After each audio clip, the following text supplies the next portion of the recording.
Oh,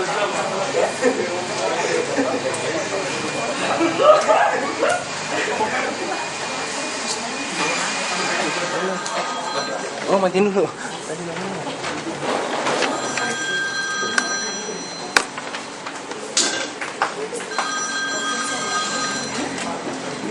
Selamat malam teman-teman semuanya. Perkenalkan, nama saya Yusuf Nenggolan.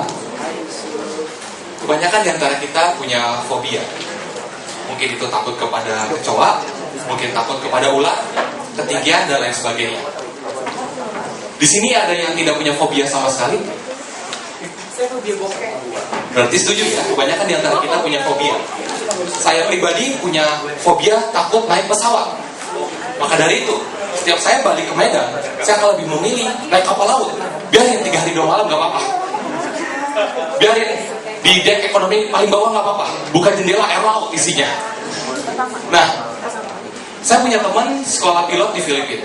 Saya pernah tanya sama dia, "Ja, gimana sih di sana?" "Wah, bete banget, Sof." "Kenapa?"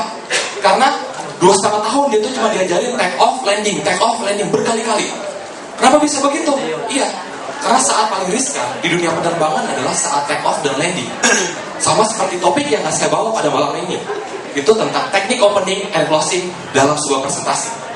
Sama seperti pesawat, apabila salah take off, maka akan terjadi kecelakaan. Begitu juga pada saat opening. Saya akan membagikan beberapa tips yang baik tentang opening. Teman-teman mau catat silakan. Pertama, tentang ice breaking. Ice breaking itu artinya apa? Artinya es, breaking artinya memecahkan. Jadi memecahkan es. Nah, ada 2 yang mau saya kasih. Pertama, bisa dengan nyanyi. Saya dulu pernah berbicara tentang Dare to Success. Saya membukanya dengan lagu I Have to Dream dari Westlife. I have to dream a song to sing cukup. Nah, dan pada saat itu suasana yang tadi tegang bisa pecah.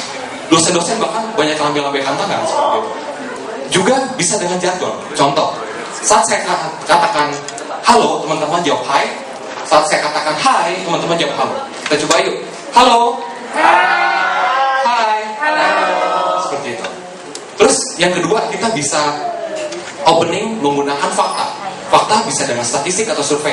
Contoh, tahukah Anda, menurut penelitian salah satu universitas di Inggris, keberhasilan seseorang dalam berpresentasi itu hanya ditentukan 7 detik pertama. Orang hanya butuh 7 detik untuk menilai Anda apakah pantas untuk didengar atau tidak. Itu dengan fakta. Bisa juga dengan story, dengan cerita. Seperti yang saya lakukan pada saat saya membuka presentasi ini. Saya bercerita tentang fobia saya akan ketinggian, akan takut naik pesawat. Itu true story. Bisa juga dengan ilustrasi. Contoh, saat Anda bercerita tentang Hari Ibu, Anda bisa menggunakan ilustrasi maling kundang. Maling kundang adalah anak yang durhaka, misalnya menggunakan dengan ilustrasi. Bisa juga Anda menggunakan dengan sesuatu yang mengejutkan, surprise statement.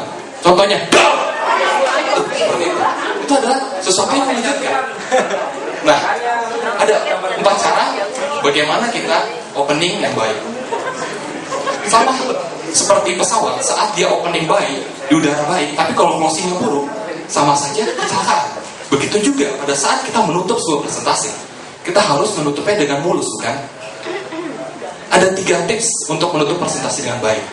Yang pertama, kita bisa menggunakan sesuatu yang persuasif, ajakan. Contohnya, saya nutup drugs, katakan tidak pada narkoba. Atau pilih akil ya, ketik rek spasi alay kirim ke tong sampah misalnya gitu. Jadi bisa dengan sebuah persuasif, bisa dengan sebuah ajakan. Bisa juga dengan sesuatu yang membuat orang melakukan apa yang kita inginkan. Tips yang kedua, kita bisa menutup presentasi itu dengan baik dengan menggunakan summary. Summary adalah ringkasan dari apa yang kita sudah sampaikan sebelumnya. Contoh, teman-teman tadi 4 teknik opening apa saja? 1, ice breaking. 2, fakta. 3, story. 4, surprising statement. Itu contoh summary. Juga kita bisa menutup dengan sebuah quotes. Quotes itu apa?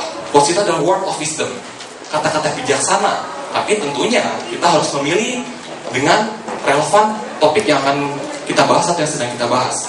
Misalnya kita sedang membahas tentang pendidikan, seperti abang tadi, kita bisa memilih quotes-quotes seputar pendidikan. Misalnya kita sedang berbicara tentang financial, kita bisa menggunakan quotes-quotes berhubungan dengan financial.